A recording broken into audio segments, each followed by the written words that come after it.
안녕하십니까, 책 시드컴입니다. 안녕하십니까, 책 시드컴입니다. 노를 읽다거든요. 공자와 그의 말을 공부하는 법. 양자호가 지었고 김태규가 옮겼습니다. 이렇게 볼까요, 한번. 양자호 저자인데요. 책의 개요와 핵심 취지. 이 책을 읽고 독서 노트에다가 AI를 접목시켰습니다.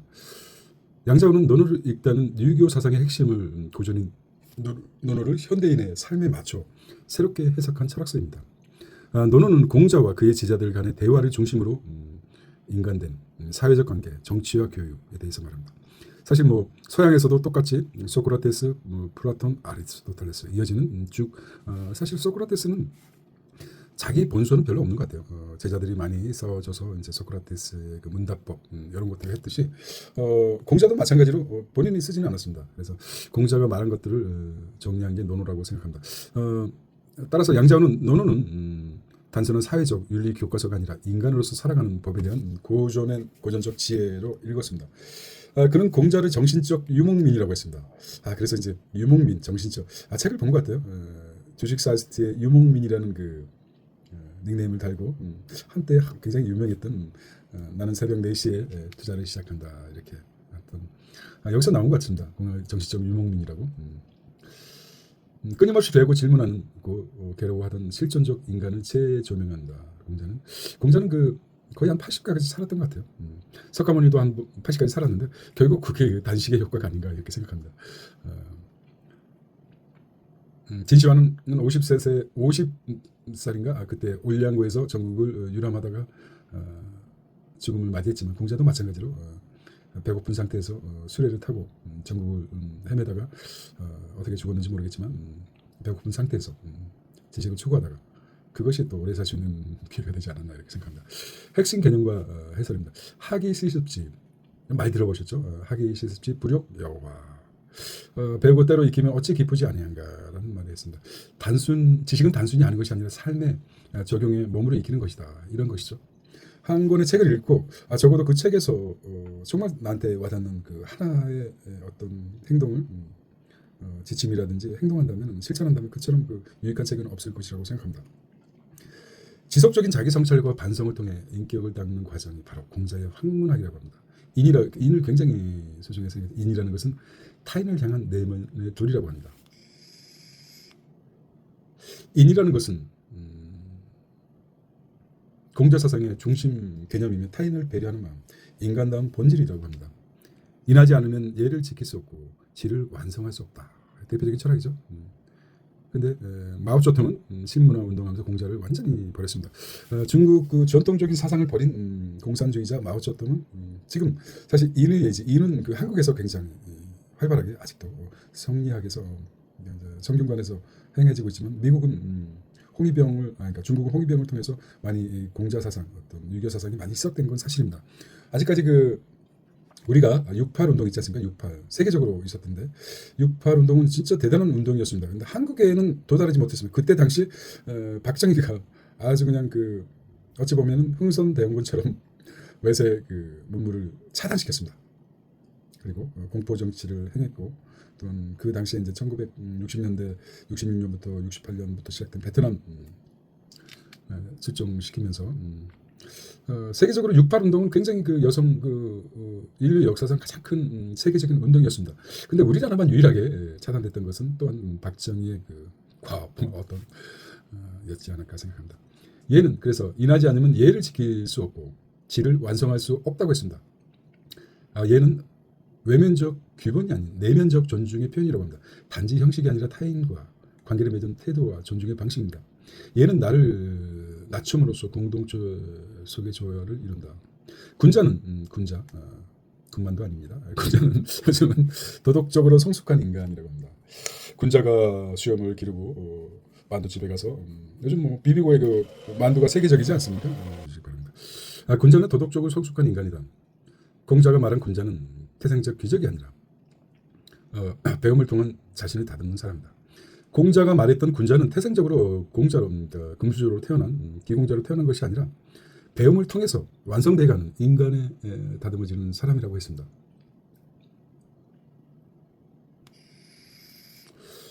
왕이 뭐 누구 왕이 난소에 난이 있지 않습니까? 뭐라고 했죠? 왕후 장상의 피가 따로 있느냐? 그래서 역성혁명 어떤 농민운동 왕이 왕소는 아닙니까? 어쨌든 군자는 조화를 이루되 동화되지 않는다. 화희 불동이라고 합니다. 충소라고 있습니다. 자신의 충실하고 타인을 이해하는 거 충소. 공자는 윤리의 핵심은 내가 원하지 않는 것은 남에게 행하지 말라. 내가 싫어하는데 남에게 하는 것은 잘못이다. 내가 싫어. 빨래하고 밥하고 설거지하고 청소하고 이런 거 싫은데 너는 해야 돼. 군림하는 게 문제라고 볼 수 있습니다. 이것이 황금률의 기원이며 인간 윤리의 핵심이라고 얘기했습니다. 그래서 우리 넘어갈 수 없지 않습니까? AI가 통치할까 사회 단체로 물어. 너는 오늘날 빠른 성과 중심의 사회에서 다소 느리고 답답하게 보일 수 있습니다. 그렇죠? 그러나 양자우가 들려주는 공자의 모습은 완벽한 사람이 아니라 끊임없이 성장하려는 사람입니다. 어떤 면에서 완벽함은 신이죠. 끊임없이 신을 닮아가는 게 인간이죠. 이런 차원에서 한번 얘기했던 것 같은데. 공자는 주로 안다라는 것은 한계를 강조하고 자신이 70이 되어도 욕심을 버리기 어렵다고 말합니다. 솔직한 독백을 얘기했죠. 이것은 인간이 불완전함을 수용하는 철학이며 완벽함보다 과정으로서 인간됨을 중요시합니다. 논어를 읽다는 독자에게 오늘 나 자신을 어제보다 조금 나아지게 했는가라는 질문을 매번 돌리게 합니다. 이게 AI가 기억하고 있어요. 이 말은 어떤 의미냐면은 이게 누구의 말에 이제 저의 뭐라 그럴까요? 어떤 성향을 AI가 잘 파악하고 있는 거예요. 아인슈타인이 그랬죠. 어제와 똑같이 살면서 더 나은 미래를 바라는 것은 정신병자의 초기 증상이다. 그러니까 어제보다 조금 나아지게 하는가라는 의미와 연결된 생각하기 거리와서 날카로운 질문입니다. 나는 지금 배우는 삶을 살고 있는가 아니면 아는 것으로 멈춰 있는가. 쉽게 얘기해서 과거에 자기가 알았던 기억들을 새로운 세대에게 주입시키는 것이죠. 꽁닥트 꼰대적인 발상 아닙니까? 원래 이제 꽁대란 말은 꽁닥트란 말은 일본에서 어떤 나온 말로서 멋진 그 어원을 가지고 있는데 자기가 가진 것은 자기가 알고 있는 것이 전부라고 생각하고 남한테 자기 주장을 강력하게 주장하는 것이 꼰대적 사고라고 합니다. 세상은 자꾸 변화하고 있는데 자신의 기준을 딱 정립시켜 놓고 더 이상 움직이지 않는 것입니다. 다른 사람의 생각을 받아들이지 않는 거죠. 지식은 정보를 넘어서 실존되고 있는가? 나의 예는 타인을 타인에 대한 단순한 형식인가? 예는 관계 안에서 예의가 정말로 살아 움직이고 있는가? 나는 군자처럼 조화 속에 있으나 무분별한 동화는 피하고 있는가? 비판적 사고와 공동체의 조화를 어떻게 조율하고 있는가? 나는 타인의 입장에서 생각해 본 적이 얼마나 되는가? 내 말과 행동은 충소를 담고 있는가? 나는 나의 결핍을 인정하고 그로부터 성장하려는가? 오늘도 나는 부족함을 자각하고 배우고 있는가? 진짜 부족하죠. 저는 사람은 변하지 않는다라는 보통 99%의 사람들이 믿고 있는데 저는 1%의 사람입니다. 사람은 변한다. 변할 수 있다. 어찌 보면 이런 명제가 인간은 신이 될 수 있다. 없다고 생각하죠. 하지만 신을 향해서 끝없이 정진하면 언젠가는 신은 아닐지언정 바뀌게 돼 있다. 석가모니가 만약에 왕자로서 그냥 그 역사 속에 한 페이지를 장식했다면 오늘날처럼 오랫동안 남지 않았을 것입니다. 그건 변함이죠. 끝없는 인간에 대한 어떤 성찰 그리고 인간에 대한 부족함을 끝없이 노력한 결과로서 아직까지 우리에게 큰 메시지를 던지고 있습니다. 예수도 마찬가지죠. 알라도 마찬가지고 조로아스터교도 마찬가지고. 양자의 해석은 논어를 단지 옛 도덕 교과서에서 끌어내요. 한 사람의 평범한 인간이 더 나은 인간이 되려는 길 위의 이야기로 재해석합니다.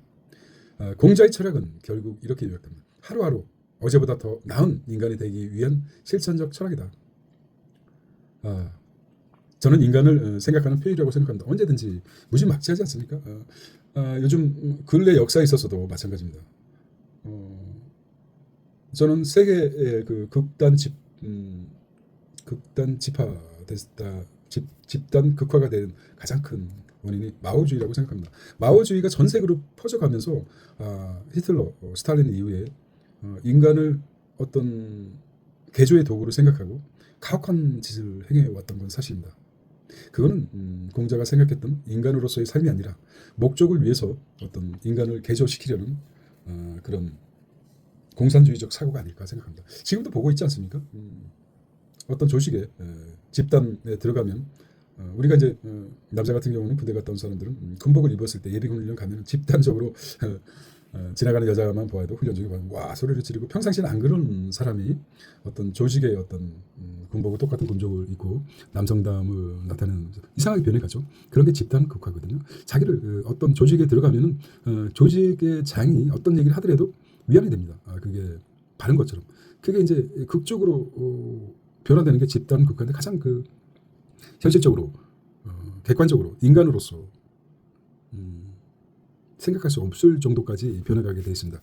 폴포트의 어떤 만행이라든지 최근에 일어났던 군 현대사에 있어서 그런 것들을 보면 사실 인간은 정말 현명한가 생각하는 존재인가 이런 생각도 많이 합니다. 최근에 이제 개인적인 이제 소회를 밝히는데요.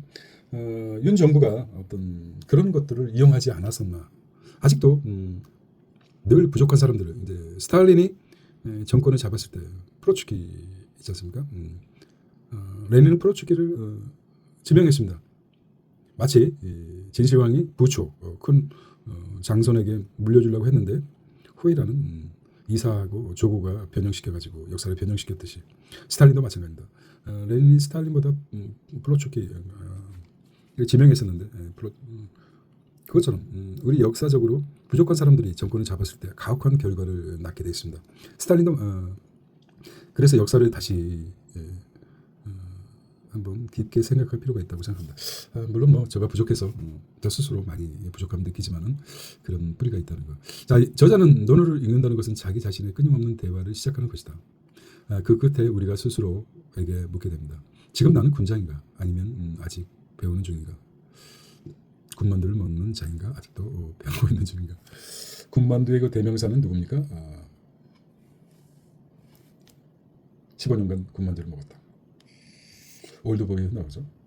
이런 것도 사실 어떻게 보면 그 단초가 될 수 있는 것입니다.